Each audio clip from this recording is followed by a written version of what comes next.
Assalamu alaikum. That's your boy Khalid Salaam, man, back in with another one.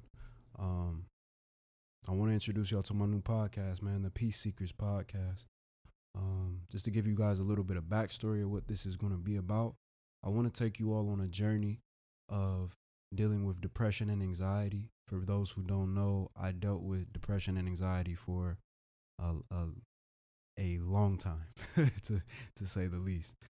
And I just wanted to kind of touch on some of the things that I implemented in my life that helped me to overcome those dark depths of depression and anxiety, um, suicidal thoughts, and things of that nature.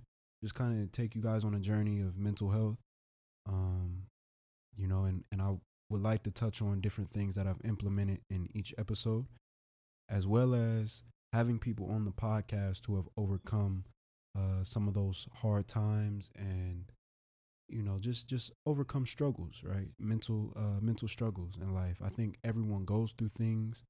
Everyone has their story to tell, and I would also like to speak to people who are not quite through that tunnel yet, um, and just need help getting there, right? Just need that push. I just want to help people as much as I can in that regard. Mental health is a very important topic and a very important subject to me. So yeah, so that's what we're going to do, And in this first episode, I'm going to kind of, I guess, define depression and anxiety for those who don't know. I think everyone has their own misconceptions. A lot of this information I found online, and I will link the websites and articles that I read to get this information below. Uh, but yeah, so with that being said, the first thing I want to talk about is what depression actually is. I think a lot of people have misconceptions of what depression is. They may think it's just, being sad here and there, or people, I think, make depression synonymous with sadness. And that's not actually true. Though people who are depressed are oftentimes sad, you can't just swap out the word sad for depressed because it's not the same exact thing when you look at the clinical definition. But what depression is defined as is a serious medical illness that negatively affects you, and it may make you think and act in a way um, that you wouldn't normally act or react, for that matter. Some of the symptoms of depression are feeling sad, or having a depressed mood. So, sadness, like I said, is a symptom of depression, but it's not actually depression itself, if that makes sense. You may lose interest in some of the things that you normally enjoy doing. For me, when I was dealing with depression, I didn't enjoy making music as much, especially at the worst times of my life of dealing with depression. Um, a lot of things that I just enjoyed doing, I stopped doing them. Painting, making music, just creating, being a creative person. I enjoyed that, and with suffering from depression, it kind of took me away from doing those things. A lot of times, people who suffer from depression may have changes in their appetite. You may lose weight or gain weight.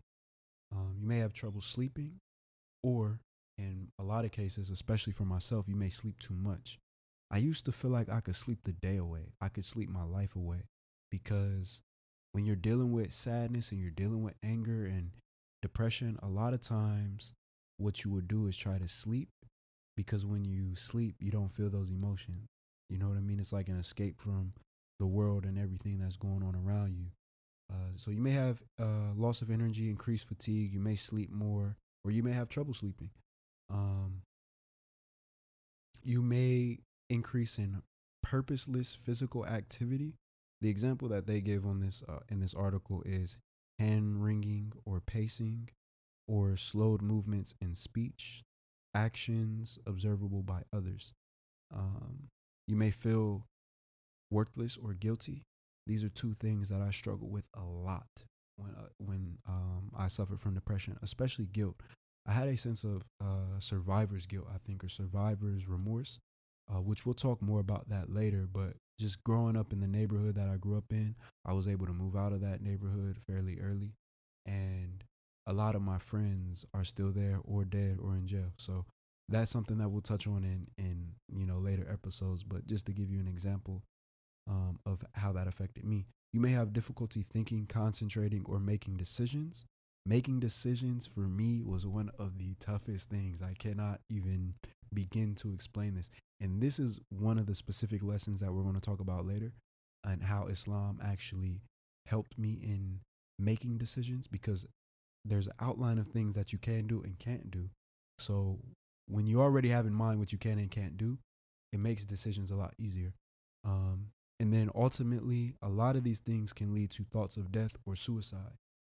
And I think this is the worst of the worst. Out of all of the so called symptoms, that thought of not wanting to be here anymore or wanting to take your own life is not natural to human beings. And I think that is one of the biggest telltale signs that you may be suffering from depression. So if you know anyone or are suffering from depression or suicidal thoughts yourself, I'm going to have some links below to hotlines that you can call or websites you can visit to speak to therapists. So just check the description below for all that information. There are many things that can cause depression. One of the main things that they say causes depression is biochemistry, which is differences in certain chemicals in the brain, which may contribute to symptoms of depression.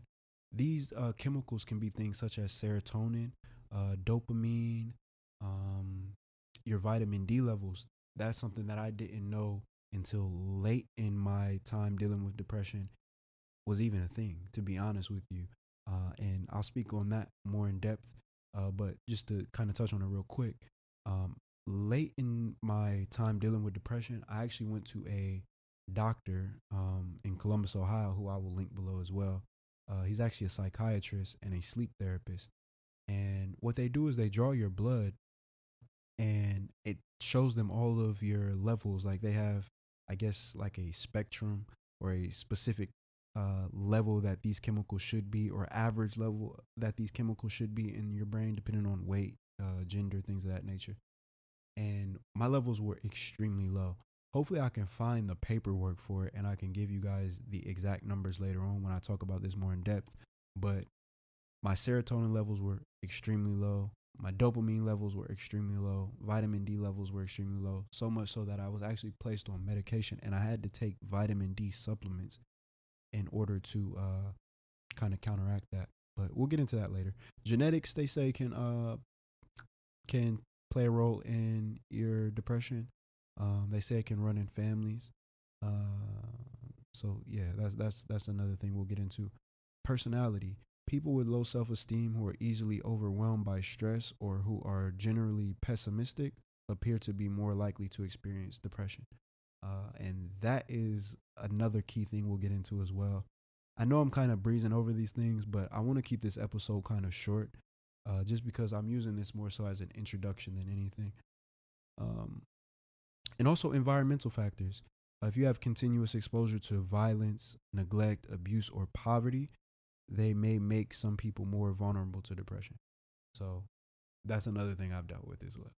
So, uh, yeah, man, if pay attention to these things and just take note of them. If you're dealing with any of these things, you may want to consider reaching out to a therapist or reaching out to someone who you can just speak to and vent to get some of these things off your chest. Um, my next thing I want to talk about real quick is what anxiety is before I end this episode. Anxiety is the mind and body's reaction to stressful, dangerous, or unfamiliar situations. It's the sense of uneasiness, distress, or dread you feel before a significant event. And there are actually multiple types of anxiety disorders.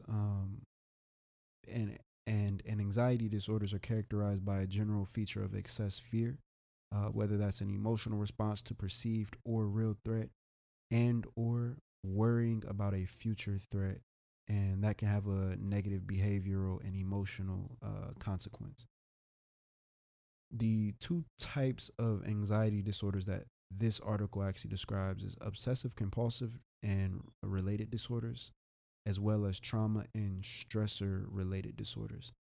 I'm not going to actually define those right now. We'll get into that a little bit later. But like I said, I will have all of these articles linked below so you guys can check out the information for yourselves. Um, but yeah, that's pretty much what we're going to be talking about on this podcast, man. This is my first episode. Bear with me. It's different doing a podcast flying solo, but I will have guests on this podcast. We will talk more in depth about Islam and how that helped me. And we will talk to other people about their spiritual journeys or religious journeys, um, or just journeys in life, period, dealing with mental illnesses and dealing with the stresses of life. Um, I want to end this by saying all praises due to Allah subhanahu wa ta'ala. I want to thank y'all for listening. And again, this is not a religious podcast per se, but I am a Muslim and I don't hide that. And this is what has completely transformed my life. And I cannot wait to explain each one of the verses or lessons or stories from Islam that has helped me and aided me in this journey. You know, I want to end this out with the salutations, right? Assalamu alaikum rahmatullahi wa barakatuh. I want to thank y'all for listening, man. I've been your boy Khalid Salaam. Yes, sir.